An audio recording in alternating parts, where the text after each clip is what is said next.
Muy buenas noches. Comenzamos la grabación y esta sesión de Diálogos de Marcos Escudero. Gracias a todos los que están aquí presentes. Gracias particularmente a Moisés Arce, que acaba de hacer la publicación de un libro y creo que es pertinente tomar en cuenta su voz en un contexto en el cual los bolivianos hemos experimentado una vez más, a lo que no es novedad, un bloqueo de 24 días que ha dejado huella y que ha tenido varios significantes y bueno, ha preocupado una vez más a la sociedad boliviana sobre la capacidad que tenemos nosotros, los bolivianos, para metabolizar los conflictos. Esta noche nos preguntamos sobre el bloqueo y la acción social y la política, pero con Moisés Arce, que trabaja en la Universidad de Tulane, en Nueva Orleans. Evidentemente el tema del conflicto social y la acción política y los repertorios de acción de los sectores populares, y no siempre de los actores populares, también podemos ver los comités cívicos han asumido el bloqueo como un instrumento y una herramienta, digamos, de manifestar de protesta social muy regular. Entonces, esto nos plantea sobre varios problemas sobre la crisis, el manejo de la crisis, la gobernanza política, la gobernanza democrática y, bueno, las capacidades que tiene el Estado de Derecho para poder lidiar con este tipo de situaciones. Y el concepto de ciudadanía responsable que también está inherente en todo este tipo de situaciones. Sin mayor preámbulo y conociendo de que este último conflicto ha desnudado el carácter de ilegitimidad que puede haber tenido por parte de toda la percepción de toda la ciudadanía. En los últimos tiempos es un caso muy particular en la que todos los bolivianos hemos estado en desacuerdo y se ha deslegitimado esta acción. Pero independientemente de las circunstancias recientes, nos interesa abordar esto con un poco más de profundidad en esta circunstancia. Por eso, sin mayor preámbulo, voy a pedirle a Moisés que nos explique cuál ha sido su trabajo, qué significa para Bolivia, qué nos ayuda a comprender para el caso concreto de Bolivia. Y va a ser muy interesante escucharte a la luz de lo que has trabajado en un análisis comparativo en la región. Ya tienes el micrófono. Muy agradecido, Erika. Bien, el trabajo que hicimos con la Universidad de Nuevo México fue una compilación de eh, datos de eventos de protestas, ¿no? En 11 países, ¿no? Y en esta compilación, pues había un capítulo muy importante de México, de Bolivia, de Colombia, de Ecuador, de Perú, ¿no? Y lo que planteábamos en este libro, ¿no? Es como llegar a la democracia en América Latina en 78, en el 80, cómo es que, digamos, la protesta persiste, ¿no? Porque un poco el argumento es que ya hecha la transición a la democracia, como que los conflictos de la sociedad civil, como que deben, en este caso, transmitirse en el mismo sistema político, ¿no? Es decir, los partidos deberían absorber esas demandas, canalizar esos conflictos, ¿no? Y lo que se debería ver más o menos es un mayor dinamismo en nivel de instituciones, ¿no? Partidos, legislatura, Congreso, ¿no? Pero lo que se observa es que en realidad la protesta continúa y en muchos casos persiste, ¿no? Es decir, como que hay una coexistencia entre democracia y protestas, ¿no?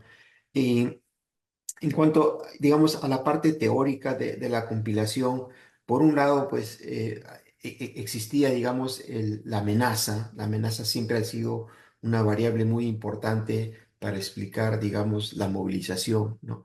Y esta amenaza vendía con los cambios en la economía, el giro al libre mercado, la globalización, ¿no? Y entonces esa dinámica se ha reproducido en muchos países, pero también por el otro lado de la cara de la moneda estaba, digamos, la democracia misma, ¿no? O sea, la democracia misma como un sistema que otorga oportunidades, digamos, como para salir a la calle, protestar, reclamar, entre otras cosas, ¿no? O sea, como que había un dualismo de amenaza por un lado, pero por otro lado, las oportunidades que en este caso representa la democracia.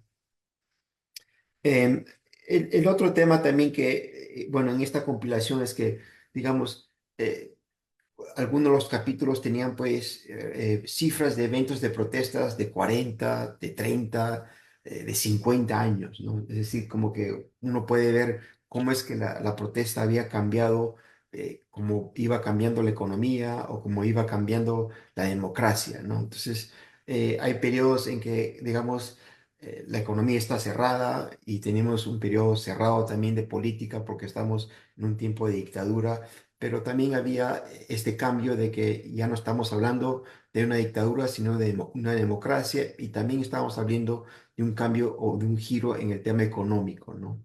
O sea, una manera de pensar este giro económico es como que hubo un tiempo en que el Estado es productor, ¿no? Es decir, está metido en actividades de producción, pero posteriormente, con la llegada del neoliberalismo, el Estado prácticamente es un agente regulador, ¿no? Ya no está tanto metido en la producción. En realidad, la gran contribución del libro es, digamos, hablar de los 5 componentes de la acción conflictiva, ¿no? El actor, la acción, el reclamo o la demanda y el adversario, ¿no? Es decir, y lo que preguntamos es, digamos, decir, ¿quién, el actor, hace qué tipo de acción, marcha, huelga, ¿no? ¿Contra quién, ¿no? En este caso, el adversario, y por qué, ¿no? O sea, qué tipo de reclamo, laboral, político, entre otras cosas, ¿no? Entonces, esa es la metodología que seguimos en esta compilación, y todos los, digamos, los capítulos hablan de estos componentes, ¿no? Y lo bueno del trabajo es que como vemos que como va cambiando la economía o va avanzando la democracia, pues los actores no son los mismos, ¿no? Y las acciones tampoco no son las mismas, ¿no? Entonces, como para poner un ejemplo, ¿no? Ya hay un periodo en que los actores, digamos, los trabajadores, los sindicatos, pues son los que tienen mayor prominencia, digamos, en el tema conflictivo, la protesta. ¿Esto qué implica? Que también las huelgas van a estar muy conectadas con los actores, y los reclamos en este caso tendrían materiales, ¿no? Es decir, estos componentes de actores, acciones, reclamos están ligados entre sí mismos, ¿no? Es decir, si es que domina, digamos, los sindicatos, vas a ver más huelgas. Si vas a ver más huelgas, vas a ver más reclamos laborales, materiales, económicos, ¿no? Y como va avanzando, digamos, la democracia, ves que los actores, las acciones y los reclamos también van cambiando, ¿no? Llega un momento en que ya digamos así, los sindicatos no son tan fuertes como antes, aparecen ciudadanos, aparecen pobladores, ¿no? Ya tienen reclamos políticos, no tanto económicos, digamos, y ya no estamos hablando de huelgas, sino en muchos casos de marchas y demostraciones, ¿no?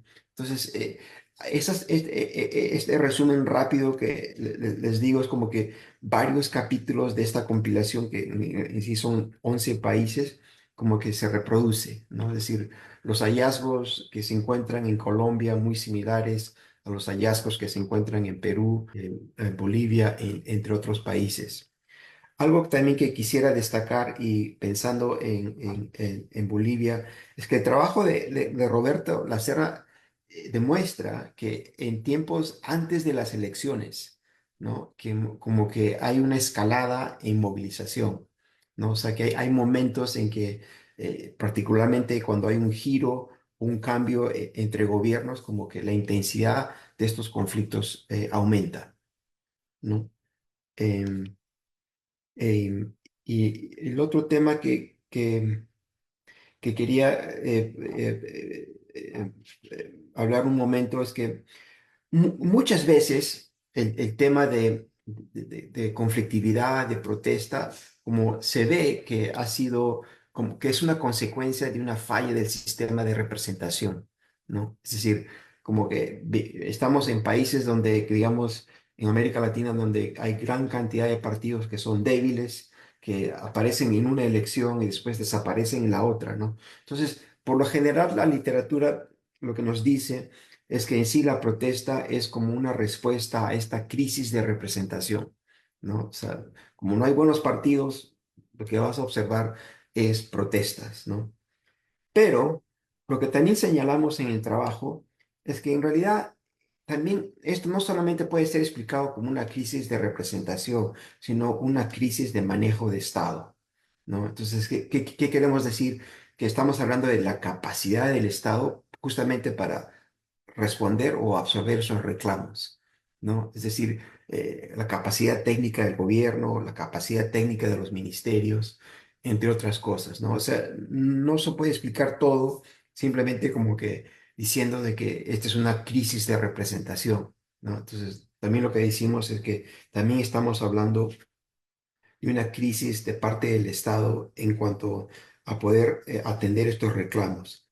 Y quizás lo irónico de todo esto es que en el tiempo del commodity boom, de este super siglo de precios de los commodities, pues hay gran cantidad de protestas, ¿no? Entonces, y como que eso no necesariamente ha sido absorbido, digamos, por la parte del Estado en responder a estas demandas, ¿no? Am, y lo último que también, bueno, estaba pensando en los eventos que están sucediendo en Bolivia, ¿no? Y a mí lo que me llamó la atención, y con esto quizás em, lo abro para pregunta, en realidad, yo cuando regreso veo el Perú en el 2012 en el 2016, ¿no? Hay lo que yo diría una falta de coordinación de élites, ¿no? Porque en el Perú, en el año 2016, había un presidente de derecha y había una presidenta del Congreso también de derecha, ¿no? Y entre los dos no se pudieron, pues, se pudieron poner de acuerdo, ¿no? Y la consecuencia fueron 8 años de inestabilidad en el país y 7 presidentes, ¿no? Y porque, digamos, fue una falla de coordinación de élites, ¿no? Entonces, yo leyendo las noticias, a pesar que no lo he seguido muy cerca, el caso de Bolivia, también se ve algo así, ¿no? Es que es una falla de coordinación de élites, ¿no? En este caso, Arce y Morales, ¿no? El reclamo político, ¿no? Parece que los actores son muy similares, ¿no? Pero lo que me llamó la atención fue eso, ¿no? De que esta falla de coordinación entre élites, ¿no? Que muy similar a lo que había sucedido en el Perú en el 2016. Ujú. Pero a mí lo que Ok. me gustaría conocer es en qué medida los repertorios tienen cierta relevancia y si nos diferencian, porque el bloqueo, cuán común es en en otros países, el Yeah. bloqueo de las dimensiones. ¿Se ha notado algún matiz, algún diferencial en cuanto a los repertorios y a la épica que se les concede en el marco de una democracia que no puede estar metabolizando y canalizando institucionalmente estos conflictos? Porque el problema no es tener conflictos, sino no es poder resolverlos o que Ujú.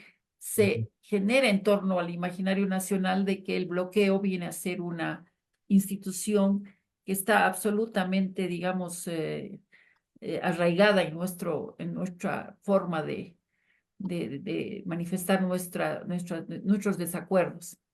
Sí. Bueno, gracias. Dos cosas que quisiera, digamos, revisando mis apuntes. Una es que cuando ves estos componentes de la acción colectiva, ¿no? Actores, acciones, reclamos, adversarios, ¿no? Hay variación en los actores, variación en las acciones, variación en los reclamos, pero hay un elemento que es consistente o que no varía, que es el Estado. Es decir, el Estado ha sido siempre, digamos, el adversario más común, ¿no? En tiempos buenos, en tiempos malos. En parte porque el Estado en sí es la solución y el problema, ¿no? Es decir, por eso decía hace unos minutos de que esto no se trata simplemente de una crisis de representación, sino también de una crisis de capacidad estatal, ¿no? De resolver conflictos, responder a reclamos, entre otras cosas. Los bloqueos, sí, o sea, sí se podría graficar, sí, se puede demostrar cómo la incidencia de los bloqueos ha aumentado, ¿no? O ha subido en años recientes. Y una explicación de los bloqueos, ¿no?